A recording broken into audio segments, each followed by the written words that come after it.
इकबाल जल्दी जल्दी निभा के लिए केक बना रहा था। दरअसल आज निभा का जन्मदिन था और उसने ऑफिस से छुट्टी ली थी ताकि उसे सरप्राइज दे सके। उसने निभा की पसंद का खाना बनाया, घर को खूबसूरती से सजाया और एक प्यारी सी ड्रेस भी खरीदी। इकबाल की ख्वाहिश थी कि वह इस शाम को निभा के लिए यादगार बना दे। शाम को जब निभा घर लौटी तो इकबाल ने दरवाजा खोला।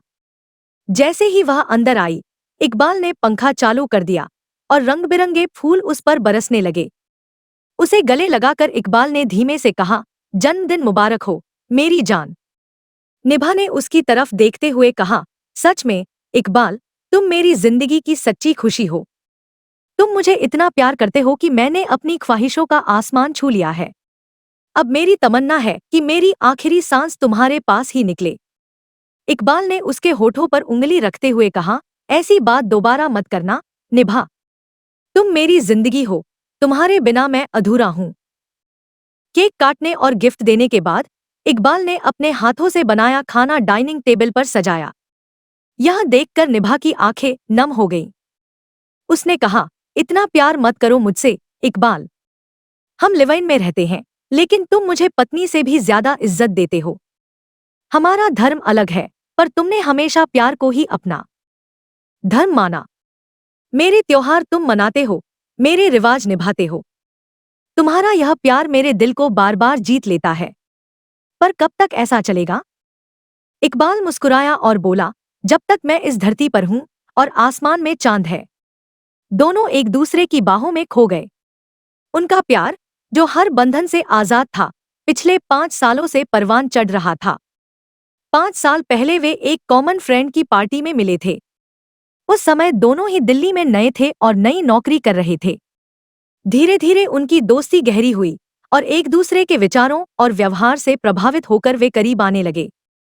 जल्द ही उन्होंने अपने अलग अलग घर छोड़कर एक साथ रहना शुरू कर दिया। इससे न केवल किराया बचा, बल्कि जिंदगी में नई खुशियां भी आईं। कुछ समय बाद उन्होंने मिलकर एक फ्लैट किस्तों पर खरीदा और घर के खर्चे साझा करना शुरू किया। उनके बीच का रिश्ता और गहरा होता गया और उन्होंने अपने परिवारों को इस रिश्ते के बारे में बताने का फैसला किया।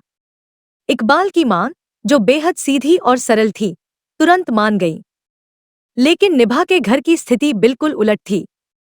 उसके पिता इलाहाबाद के जाने-माने उद्योगपति थे, जिनकी बड़ी कोठी, फैक्ट्रियां और सैकड़ों मजदूर थे। हालांकि पैसे की कोई कमी नहीं थी, लेकिन वे और उनकी पत्नी दोनों ही धार्मिक और कट्टर विचारों वाले थे। उनके घर में धर्म, जाति, गोत्र और कुंडली को बहुत महत्व दिया जाता था। इस कारण निभा को अपने घरवालों से बात करने की हिम्मत नहीं हो रही थी। एक बार दिवाली की छुट्टियों में जब निभा घर गई, तो उसे शादी के लिए कुछ योग्य लड़कों की तस्वीरें दिखाई गईं। उसने तब पिता से सवाल किया, पापा, क्या मैं अपनी पसंद के लड़के से शादी नहीं कर सकती? पापा ने गुस्से से उसे देखा, लेकिन तभी माँ ने चुप रहने का इशारा किया और कहा, देख बेटा, तुम अपनी पसंद से शादी कर सकती हो, लेकिन यह ध्यान रखना कि लड़का अपने धर्म, जाति और हैसियत का होना चाहिए। अगर इनमें से कुछ भी गलत हुआ, तो हम इसे मंजूर नहीं करेंगे। इसलिए अगर प्यार करना है, तो आंखें खोल कर करना, वरना तुम जानती ही हो, गोलियां चल सकती हैं। जी माँ, कहकर निभा चुप हो गई। उसे पता था कि अगर उसने इकबाल के बारे में बताया, तो वह खुद ही मुसीबत में पड़ जाएगी। इसलिए उसने रिश्ते का सच छुपाए रखना ही बेहतर समझा। समय इसी तरह गुजरता रहा। एक दिन सुबह निभा बालकनी में खड़ी काफी परेशान थी। इकबाल ने पीछे से उसे गले लगाते हुए पूछा, हमारी बेगम के चेहरे पर उदासी क्यों है? निभा ने खुद को छुड़ाते हुए परेशान स्वर में कहा, क्योंकि आपके शहजादे का आगमन अब होने वाला है। क्या? हाँ इकबाल, मैं माँ बनने वाली हूँ और मैं अभी इस जिम्मेदारी को नहीं उठा सकती। एक तरफ घर वालों को कुछ नहीं पता और दूसरी तरफ मेरा करियर भी अपने चरम पर है। मैं अभी यह रिस्क नहीं ले सकती। तो ठीक है निभा, गर्भपात करा लो। मुझे भी यही ठीक लगता है। लेकिन क्या यह इतना आसान होगा? आसान तो नहीं होगा, लेकिन डोंट वरी, हम पति पत्नी की तरह बर्ताव करेंगे और कहेंगे कि पहले से एक बच्चा है, इसलिए अभी दूसरा बच्चा जल्दी नहीं चाहते। देखो क्या होता है। शाम को मेरे ऑफिस आना, वहीं से लेडी डॉक्टर के पास चलते हैं। इसके बाद निभा ने गर्भपात करवा लिया। कुछ महीने बाद फिर से गर्भपात करना पड़ा। निभा को काफी अपराध बोध हो रहा था और उसका शरीर भी कमजोर हो गया था, लेकिन उसे कोई और रास्ता नजर नहीं आ रहा था। हालांकि अब वह इस बारे में ज्यादा सतर्क हो गई थी और जरूरी एहतियात भी लेने लगी थी। एक दिन ऑफिस में उसे खबर मिली कि उसके पिता का एक्सीडेंट हो गया है और वह गंभीर हालत में है। वह घबराई हुई घर लौटी और जरूरी सामान लेकर निकल पड़ी। अगली सुबह वह अस्पताल में थी, जहां उसके पापा आखिरी सांसें ले रहे थे। जैसे ही उसने अपने पापा को देखा, उन्होंने कुछ कहने की कोशिश की तो वह पास खिसक कर उनका हाथ पकड़ते हुए बोली, बोलिए पापा, आप क्या कहना चाहते हैं? बेटा, मैं चाहता हूँ कि मेरा सारा काम तुम्हारा चचेरा भाई नहीं, बल्कि तुम संभालो। वादा करो बेटा। निभा ने उनके हाथों पर अपना हाथ रखकर वादा किया और कुछ ही देर बाद उनका देहांत हो गया। अंतिम संस्कार की सारी प्रक्रिया पूरी करने के बाद वह 14 दिनों बाद दिल्ली लौटी। इकबाल भी ऑफिस से जल्दी आ गया था। निभा ने उसे गले लगाकर काफी रोई और फिर अपना सामान पैक करने लगी। इकबाल चौंकते हुए बोला, यह क्या कर रही हो निभा? मुझे हमेशा के लिए घर लौटना पड़ेगा इकबाल। पापा ने मुझसे वादा लिया था। उनका सारा कारोबार मुझे संभालना है। वह तो ठीक है, लेकिन एक बार मेरी तरफ भी देखो। मैं यहाँ अकेला तुम्हारे बिना कैसे रहूंगा? मकान की किस्तें, अकेलापन और तुम्हारे बिना जीने का दर्द कैसे सह पाऊंगा? नहीं निभा, नहीं। मैं इस हाल में नहीं रह सकता। रहना तो पड़ेगा इकबाल। अब मैं क्या करूं? मत जाओ निभा। यहीं से अपना काम संभालो। कोई मैनेजर रख लो जो तुम्हें जरूरी जानकारी देता रहे। इकबाल, लाखों करोड़ों का कारोबार ऐसे नहीं संभलता। पापा अपने कारोबार के प्रति बहुत जुनूनी थे। उन्होंने कभी भी किसी काम को माथातों पर नहीं छोड़ा। हर काम में खुद आगे रहते थे, तभी आज इस मुकाम तक पहुंचे। उन्हें मेरे चचेरे भाई पर भी भरोसा नहीं था। सब कुछ मेरे हवाले छोड़कर गए हैं और मैं उनका दिया वचन कभी नहीं तोड़ सकती। और मुझसे किए गए प्यार के वादे, उनका क्या होगा? क्या उन्हें तुम ऐसे ही तोड़ दोगी? नहीं निभा, तुम्हारे बिना तो मैं यहाँ 2 दिन भी नहीं रह सकता। तो फिर चलो ना, निभा ने आंखों में चमक लेकर कहा। मतलब? देखो इकबाल, तुम एक बार इलाहाबाद आ जाओ। हमें एक दूसरे की कंपनी मिल जाएगी और फिर देखेंगे। कोई ना कोई रास्ता निकाल ही लेंगे। फिर क्या था, 10 दिन के अंदर ही इकबाल इलाहाबाद पहुंच गया। दोनों ने एक होटल में मुलाकात की और आगे की योजना बनाई। अगली सुबह इकबाल मैनेजर बनकर निभा के घर में खड़ा था। निभा ने अपनी माँ से उसका परिचय कराया। माँ, यह बाला है, हमारे नए मैनेजर। इकबाल ने बढ़कर माँ के पैर छुए तो माँ एकदम से चौंकते हुए बोली, अरे नहीं बेटा, तुम तो मैनेजर हो, मेरे पैर क्यों छू रहे हो? क्योंकि बड़ों का आशीर्वाद ही सफलता का रास्ता खोलता है माँ। बेटा, अब तुमने मुझे माँ कहा है तो यही आशीर्वाद देती हूँ कि तुम्हारी हर इच्छा पूरी हो।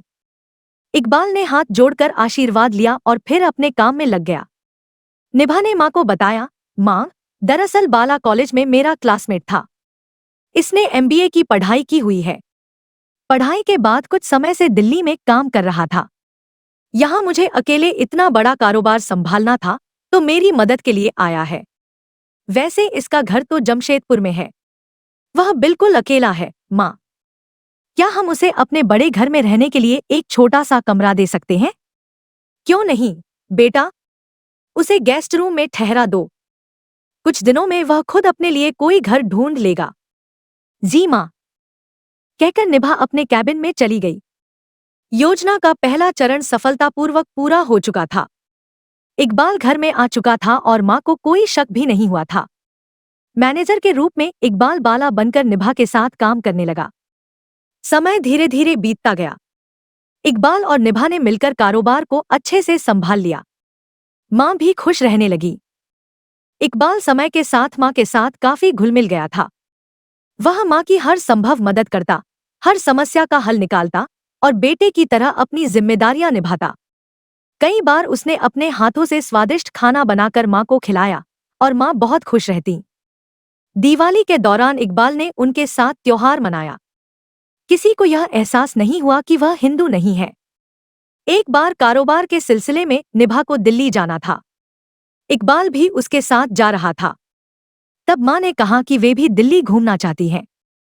फिर तीनों ने काम के साथ साथ घूमने का भी कार्यक्रम बना लिया। तीनों अपनी गाड़ी से दिल्ली के लिए निकल पड़े। लेकिन नोएडा के पास हाईवे पर अचानक निभा की गाड़ी का एक्सीडेंट हो गया। उस समय निभा गाड़ी चला रही थी और माँ बगल में बैठी थी। एक्सीडेंट इतना भयंकर था कि गाड़ी पूरी तरह से क्षतिग्रस्त हो गई। निभा को गहरी चोटें आईं, लेकिन माँ को उससे भी ज्यादा गंभीर चोटें आईं। उनके सिर में कांच घुस गए थे और खून बह रहा था। वह बीच बीच में होश में आ रही थी और फिर बेहोश हो जा रही थी। करीब 2 किलोमीटर की दूरी पर एक बड़ा अस्पताल था। निभा ने माँ को वहीं एडमिट करने का फैसला किया। रात का समय था और हाईवे का वह इलाका सुनसान था।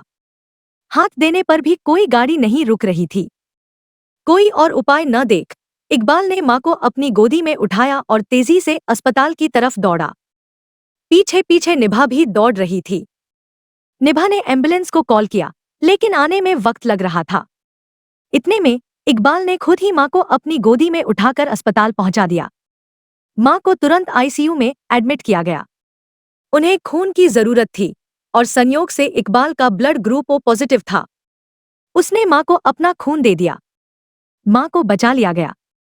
इस दौरान इकबाल लगातार दौड़ धूप करता रहा। इस घटना ने माँ के दिल में इकबाल के लिए बहुत गहरी जगह बना दी। घर लौटने के बाद एक दिन माँ ने इकबाल को सामने बिठाया और प्यार से उसकी जिंदगी के बारे में सब कुछ पूछने लगी। पास ही निभा भी बैठी हुई थी। निभा ने माँ का हाथ पकड़कर कहा, माँ, मैं आज आपसे एक हकीकत बताना चाहती हूँ। क्या बेटा? माँ, यह बाला नहीं, इकबाल है। हमने आपसे झूठ कहा था। इतना कहकर निभा चुप हो गई और माँ की तरफ देखने लगी।